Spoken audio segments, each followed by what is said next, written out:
እስቲ አስቡት፣ በአካባቢያችሁ ምንም አይነት የሞባይል ኔትወርክ የለም፣ ኢንተርኔት የለም።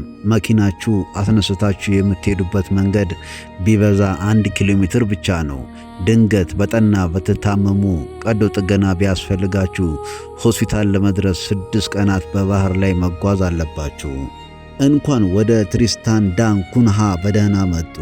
ይህች ቦታ በካርታ ላይ እንደ አንዲት ትንሽ ነጥብ የምትታይ በአትላንቲክ ውቅያኖስ መሃል የምትገኝ የነቃ እሳተ ገሞራ የፈጠራት ደሴት ናት። ወደ ቀኝም ወደ ግራም ብትመለከቱ ከ2400 ኪሎ ሜትር በታች ምንም አይነት የሰው ልጅ ዝርያ አታገኙም። እዚህ የሚኖሩት 250 ሰዎች ብቻ ናቸው። ነገር ግን ይህ ቦታ ዝም ብሎ ገለልተኛ ደሴት አይደለም። በስተጀርባው የሰው ልጅ አእምሮ ሊቀበለው የማይችለው አስፈሪ ምስጢርና ታሪክ ተሸሽጓል። ለመሆኑ ሰዎቹ እዚህ ውቅያኖስ መሃል ምን ያደርጋሉ? ታሪክ የሚጀምረው በ1816 እንደ አውሮፓውያን አቆጣጠር ነው። የእንግሊዝ መንግስት ታዋቂው ንጉሥ ናፖሊዮን ቦናፓርታ በቅድስት ሄሌና ደሴት ታስሮ ሳለ ፈረንሳዮች መጥተው እንዳያስመልጡት ለመከላከል ሲል በዚህ ደሴት ላይ ወታደራዊ ሰፈር መሰረተ። በኋላ ላይ ወታደሮቹ ሲወጡ ዊሊያም ግላስ የተባለ ስኮትላንዳዊ ወታደር ከባለቤቱና ከጥቂት ጓደኞቹ ጋር እዚህ እቀራለሁ አለ። ከዚህ ቀን ጀምሮ ለ200 ዓመታት ደሴቷ ከዓለም ተለይታ ኖረች። የሚገርመው ነገር ዛሬ በደሴቷ ላይ ባሉ 250 ሰዎች መካከል የሚነገሩት 7 የቤተሰብ ስሞች ብቻ ናቸው። ግላስ፣ ግሪን፣ ሃጋን፣ ላቫሌሮ፣ ሬፔቶ፣ ሮጀርስ እና ስዌን። ይህ ማለት በደሴቷ ላይ ያሉ ሰዎች በሙሉ ወንድማማቾች፣ እህትማማቾች ወይም የአክስትና የአጎት ልጆች ናቸው። ይህ የዘር መደባለቅ ግን አንድ አስፈሪ መዘዝ ይዞ መጥቷል። ለዓይን ሲታይ ሕይወት እዚህ ሰላማዊ ይመስላል። ወንጀል የለም፣ መቆለፊያ ያላቸው በሮች የሉም። ሁሉም መሬት የጋራ ነው። ማንም ሰው መሬት መግዛት ወይም መሸጥ አይችልም። ሁሉም ሰው ድንች ይተክላል፣ የባህር ዓሣ ያጠምዳል። ነገር ግን እዚህ ውጫዊ ሰላም በስተጀርባ ታላቅ ስጋት አለ። በዘር መደባለቁ ምክንያት የደሴቱ ነዋሪዎች በዓለም ላይ ካሉ ማህበረሰብ በከፍተኛ ደረጃ በአስምና በዓይን በሽታ ግላኮማ የሚጠቁ ሆነዋል።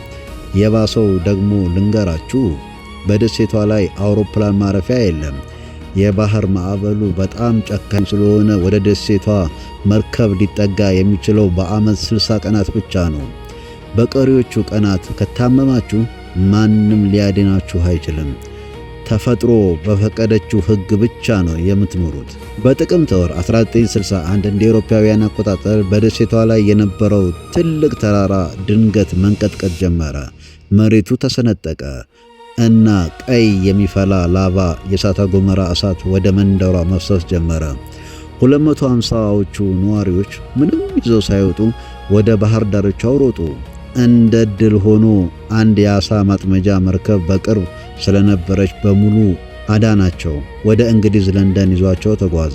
እነዚህ ለዘመናት መብራት፣ መኪና ወይም ዘመናዊ ከተማ አይተው የማያውቁ ሰዎች ድንገት 20ኛው ክፍለ ዘመን ለንደን ውስጥ ተጣሉ። የብሪታንያ መንግስት ቤቶችን ሰጣቸው፣ ሥራ አስቀጠራቸው፣ ቴክኖሎጂ አስተዋወቃቸው። ጋዜጠኞች እነዚህ ምስኪኖች አሁን ከጨለማ ሕይወት ወጡ ብለው ጻፉ። ነገር ግን የሆነው ነገር መላው ዓለምን አስደነገጠ። ለንደን ውስጥ ለ2 ዓመታት ከኖሩ በኋላ የደሴቱ ነዋሪዎች ስብሰባ አደረጉ። የለንደን የቅንጦት ሕይወት፣ ሲኒማው፣ ዘመናዊ ሆስፒታል፣ መብራቱና ምቾቱ በሙሉ ናቁት። እንደ አውሮፓውያን አቆጣጠር በ1963 99% የሚሆኑ ነዋሪዎች ጥቅጥቅ ባለ ጭስና አመድ ወደ ተሸፈነችው መብራትና ስልክ ወደ ሌላት ወደዚህኛው አደገኛ የእሳተ ገሞራ ደሴት ለመመለስ ወሰኑ። ዓለም በአግራሞት ራሱን ነቀነቀ። ለምን?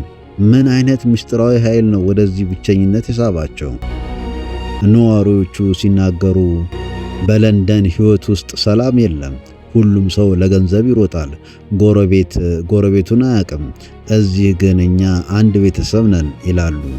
ዛሬ በ21ኛው ክፍለ ዘመን ደሴቷ ላይ በጣም ዝቅተኛ የሳተላይት ኢንተርኔት ገብቷል። ወጣቶቹ የውጭውን ዓለም በስልካቸው ማየት ጀምረዋል። ነገር ግን ትልቅ ፈተና አሁን እየመጣ ነው። ወጣቶች ትምህርት ፍለጋ ወደ እንግሊዝ ወይም ደቡብ አፍሪካ ሲሄዱ ተመልሰው መምጣት አይፈልጉም።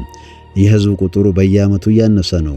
ደሴቷ በስተርጅናዋ ወደ መቃብርነት እየተቀየረች ነው የሚሉ ስጋቶች አሉ። ያም ሆነ ግን ዛሬም ድረስ እነዚያ 250 ጀግኖች ማዕበሉን፣ እሳተ ገሞራውን ተቋቁሞ የዓለምን ጩኸት ጥለው በሰላም ይኖራሉ። ትሪስታን ዳ ኩንሃ የምታስተምረን ትልቅ ነገር አለ። የሰው ልጅ ደስተኛ ለመሆን የከተማ ጩኸት፣ ፎቅና የቅንጦት መኪና አያስፈልገውም። አንዳንዴ የሚያስፈልገን እውነተኛ ሰላምና የምንወደው ጥቂት ማህበረሰብ ብቻ ነው። እስቲ ራሳችሁን ጠይቁ። እናንተ የለንደን የቅንጦት ሕይወት ትታችሁ በዚች ገለልተኛ ደሴት ላይ ለመኖር ትደፍሩ ነበር? ሐሳባችሁን በኮሜንት መስመር አስፍሩልኝ። ይህንን ልብ አንጠልጣይ ታሪክ ከወደዳችሁት ላይክ ማድረጋችሁን እንዳትረሱ። በሌላ ቪዲዮ እስከምንገናኝ ቻው።